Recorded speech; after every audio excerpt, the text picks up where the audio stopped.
I got what I wanted. So why wasn't I happy? Welcome to Unchasing Goals. For most of my life, I thought happiness worked like this. Work hard, achieve something, feel successful, and eventually arrive. But what happens when you get many of the things you once wanted and still find yourself asking, okay, what's next?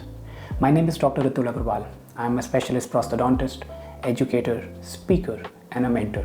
And I've spent almost 2 decades building a career in dentistry. And somewhere along the way, I started questioning the very definition of success I had spent years chasing. That question is eventually my book, Unchasing Goals. Not long ago, I sat in my car after a full day at the clinic. I had just finished a full mouth rehabilitation, hours of precision work, the kind of case other dentists would ask to see photos of. My patient was thrilled. Professionally, it was a textbook success. My wife was sitting right next to me, and I had nothing to say to her. Nothing. No joy, no pride, not even relief. Just a quiet. And underneath the quiet, there was only one thought. Okay, what's next? And that's where this channel begins. I want to be clear about something before we go any further. That moment in the car wasn't a breakdown. Nothing dramatic happened. Nobody was crying.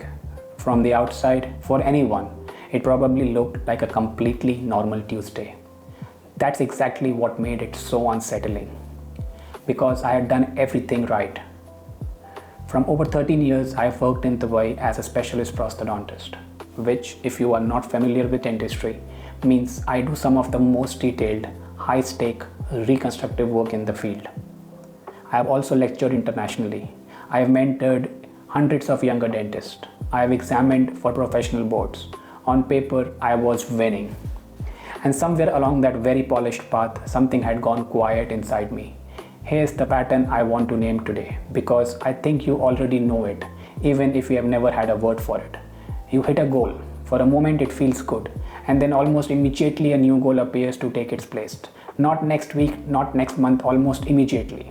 We are told this ambition, we are told this is a drive, we are told this is what successful people do. But here is the difference between building a life and running a treadmill that never stops. And most of us can't tell which one we are doing because they look identical from the outside.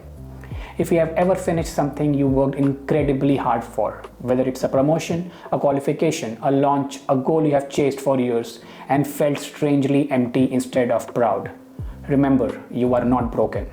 You are just caught in something a lot of high achievers get caught in. And that's what this channel is going to spend the next 20 or so videos unpacking, one honest conversation at a time. Let me take you back a bit further, because I think my story matters more than the moment in the car. Dentistry, like a lot of demanding professions, is built on forward motion, precision, results. The faster and the cleaner you work, the more successful you are seen to be. Every patient is a small performance. Every lecture, another performance. Every case that goes well, another rung on the ladder I'd actually remember choosing to climb.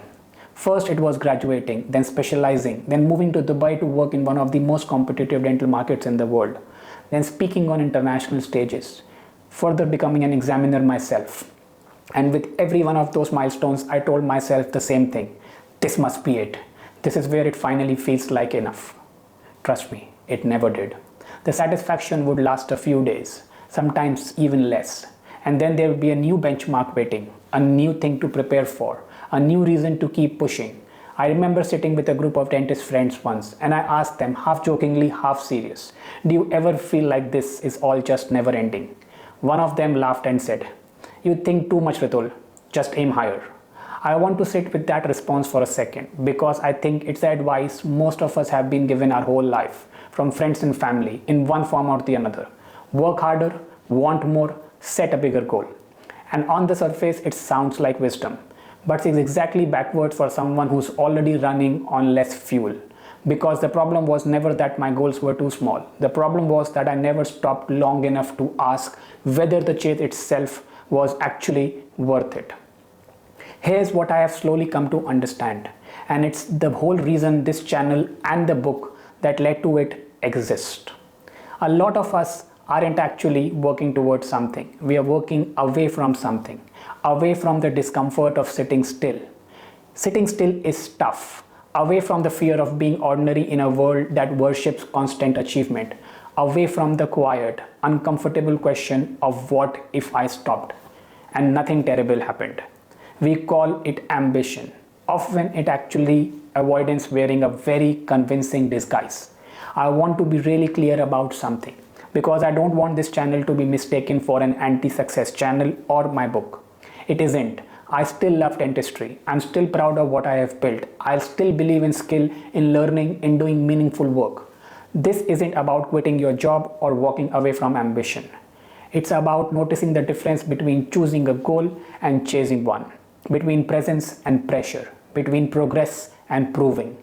That distinction is what I ended up writing an entire book about, called Unchasing Goals, Living Without the Finish Line. And it came directly out of that quiet moment in that car and dozens of quiet moments like that I have been ignoring for years. This channel is where I'm going to keep having that conversation out loud with you. So here is where I want to leave today, with one small honest question, not a 5-step plan, not a productivity hack, just one simple question. Think about the last goal you hit that you were genuinely proud of. Now let's be honest with yourself. How long did that feeling actually last before your brain moved on to, okay, what's next? That gap, however short it was, is worth paying attention to. It's not a flaw in you, it's information. Over the next several videos, we are going to walk through this together. Some of it through my life in dentistry, a lot of it through things that have nothing to do with dentistry at all. Because this chase shows up everywhere, in parenting, in careers, in relationships, in how we scroll through everyone else's highlight reel at 11 p.m.